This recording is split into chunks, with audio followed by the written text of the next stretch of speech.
Good morning students. Today we are going to study chapter number 11 force and pressure. इस chapter में हम जानेंगे कि फोर्स क्या है या प्रेशर क्या है. In class 7th you have learned how objects move. आपने पिछले क्लासेस में पढ़ लिया है कि कोई भी ऑब्जेक्ट मूव कैसे करती है. Do you recall how we can decide whether an object is moving faster than the other? कैसे एक चीज को हम डिसाइड करते हैं कि कोई ऑब्जेक्ट किसी और चीज के कंपेयर में ज्यादा फास्ट है. What does the distance moved by an object in unit time indicate? You also know that a moving object like a ball rolling on the ground slow down. आपने देखा होगा ग्राउंड में जब ball role करती है धीरे धीरे वो क्या हो जाती है, स्लो डाउन हो जाती है. Sometimes it may change its direction of motion. और कभी कभी एक दिशा में जाते जाते वो किसी और दिशा में जाती है. It is also possible that the ball may show slow down and also change its direction. ये दोनों ही पॉसिबल है कि बॉल स्लो डाउन भी हो जाए और अपने गति की दिशा को भी बदल दे.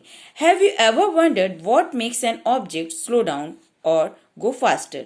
क्या चीज है जो किसी ऑब्जेक्ट को स्लो डाउन करती है या फिर उसकी स्पीड को बढ़ा देती है और change its direction of motion या उसकी गति की दिशा को बदल देती है. Let us recall some of our everyday experiences. What do you do to make a football move? किसी फुटबॉल को मूव कराने के लिए आप क्या करेंगे? पैरों से किक करेंगे. What do you do to make a moving ball move faster? या किसी मूव करते हुए बॉल को और ज्यादा फास्ट जाए इसके लिए आप क्या करेंगे? How does a goalkeeper stop a ball? Goalkeeper किसी बॉल को कैसे स्टॉप करता है? How does a hockey player change the direction of the moving ball? Hockey player जो मूविंग बॉल की डायरेक्शन है वो कैसे बदलता है? With a flick of a stick. किससे? स्टिक से. How do fielders stop a ball hit by a batsman? जब कोई बैट्समैन बॉल को हिट करता है तो फील्डर उसको किस तरीके से स्टॉप कर पाता है? In all this situation, the ball is either made to move faster or slower, or its direction of motion is changed. इन सभी situations में क्या हो रहा है? या तो बॉल को स्लो किया जा रहा है या उसे फास्ट किया जा रहा है या उसकी गति को बदला जा रहा है या उसकी दिशा को बदला जा रहा है. We often say that a force has been applied on a ball. हम कह सकते हैं कि बॉल के ऊपर क्या अप्लाई हो रहा है? फोर्स अप्लाई हो रहा है. When it is kicked, जब हम उसे किक करते हैं तो उसके ऊपर क्या अप्लाई हो रहा है? फोर्स अप्लाई हो रहा है. पुश्ड, थ्रोन और flicked. What is a force? जब भी किसी बॉल को चाहे पुश किया जाए, फेंका जाए, फ्लिक किया जाए तो ये सब क्या है? उसके ऊपर क्या अप्लाई हो रहा है? फोर्स अप्लाई हो रहा है. What can it do to bodies on which it is applied? We shall seek answers to such questions in this chapter. Force. Force क्या है? Force पुल और पुश दोनों ही हैं. Actions like picking, opening, shutting, kicking, hitting, lifting, flicking, pushing, pulling are often used to describe certain tasks. Each of these actions usually result in some kind of change in the state of motion of an object. किसी चीज को push करना, pick करना, खोलना या उठाना, ये सभी क्या होते हैं? किसी ऑब्जेक्ट के जो स्टेटस है उसको वो चेंज कर देता है, उसके स्टेट को चेंज कर देता है, स्थिति को बदल देता है या उसकी गति को भी बदल देता है. Can this terms be replaced with one or more terms? Let us find out. In science a push or a pull on an object is called a force.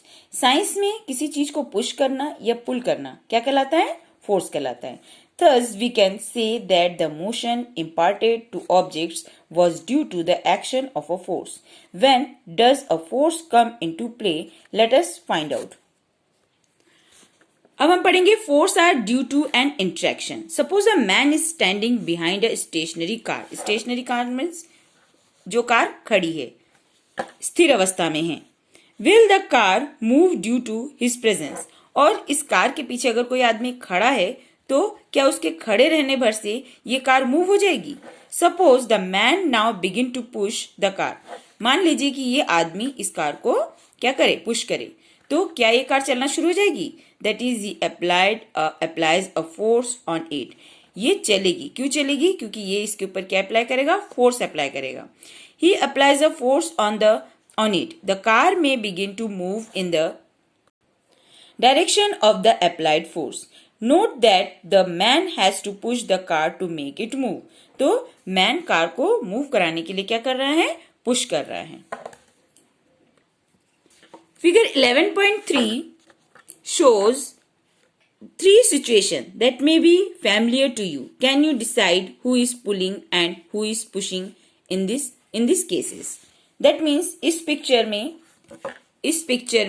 And इस पिक्चर में आपको डिसाइड करना है कि किस picture में आपको pushing का एग्जाम्पल दिख रहा है और किस पिक्चर में आपको पुलिंग का एग्जाम्पल दिख रहा है।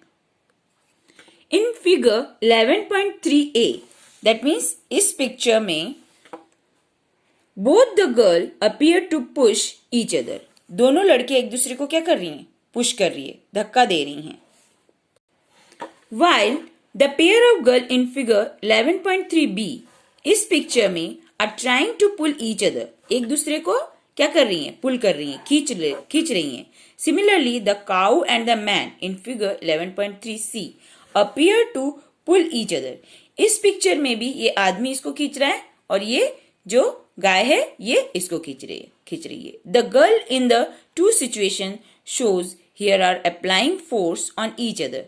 तो दोनों पिक्चर में क्या दिख रहा है कि लड़कियां एक दूसरे के ऊपर क्या अप्लाई कर रही हैं? फोर्स अप्लाई कर रही हैं। Is it also true for the man and the cow? क्या यही चीज इस आदमी और इस गाय के बारे में भी कही जा सकती है? From these examples, we can infer that at least two objects must interact for a force to come into play. तो कोई भी दो ऑब्जेक्ट जब एक दूसरे के इंटरेक्शन में आती है तभी क्या होता है? फोर्स अप्लाई होता है। Thus, an interaction of an object with another object result in a force between the two objects. इस तरीके से जब कोई एक वस्तु किसी दूसरी वस्तु के साथ इंटरेक्ट होती है तो उसके रिजल्ट में क्या होता है कि उन दोनों के बीच में क्या उत्पन्न होती है? फोर्स। अब हम पढ़ेंगे exploring force. Let us try to learn more about forces. Have you ever seen a game of tug of war? क्या आपने कभी टग ऑफ वार खेला है? In this game two team pull at a rope in opposite direction. इस गेम में दो अलग अलग टीम जो है ऑपोजिट डायरेक्शन में क्या करती है? पुल करती है, रस्सी को पुल करती है। Figure 11.5 members of both the team try to pull the rope in their direction.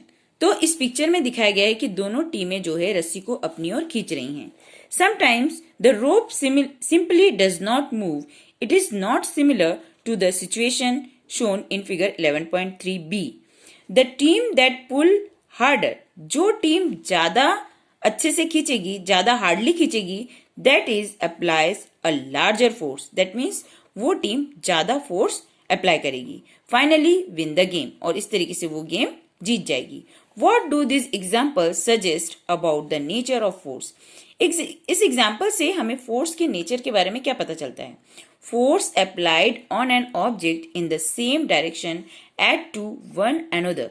Now recall what happened when you and your friend pushed the heavy box in the same direction in activity 11.2। So जब आप या आपके friend किसी एक box को एक ही दिशा में पुल करेंगे या पुश करेंगे तो क्या होगा? If the two force act in the opposite direction, अगर दोनों ही फोर्स ऑपोजिट डायरेक्शन में वर्क करेंगे on an object, the net force acting on it, तो कौन सी फोर्स लगेगी उस पर? Net force. It is the difference between the two forces. What did you observe in activity 11.2 when both of you were pushing the heavy box from opposite direction? अगर दो लोग opposite direction में box को क्या करेंगे? Push करेंगे। That means इसके ऊपर कौन सा फोर्स लग रहा है? Net force. Recall that in the tug of war when two team pull equally hard, tug of war में जब दो टीम equally क्या करेगी? पुल करेगी। The rope does not move in any direction. अगर दोनों तरफ से एक ही फोर्स लगा, एक ही क्वांटिटी में फोर्स लगा तो जो रोप है वो किसी और नहीं जाएगी, वो मूव ही नहीं करेगी। So we learn that a force could be larger और स्मॉलर। तो फोर्स लार्जर भी हो सकती है, स्मॉलर भी हो सकती है देन द अदर और equal to each other. The strength of a force is usually expressed by its magnitude. इसके स्ट्रेंथ को किससे शो करते हैं? मैग्नीट्यूड से। We have also to specify the direction in which a force act. Also if the direction और the magnitude of the applied force change, its effect also change. आज हमने इस चैप्टर में जान लिया कि फोर्स और प्रेशर जो है वो क्या होता है। फोर्स क्या होता है? पुश और पुल दोनों ही क्या होते हैं? फोर्स होते हैं। एंड इसके आगे का जो पार्ट है वो हम नेक्स्ट पीरियड में पढ़ेंगे।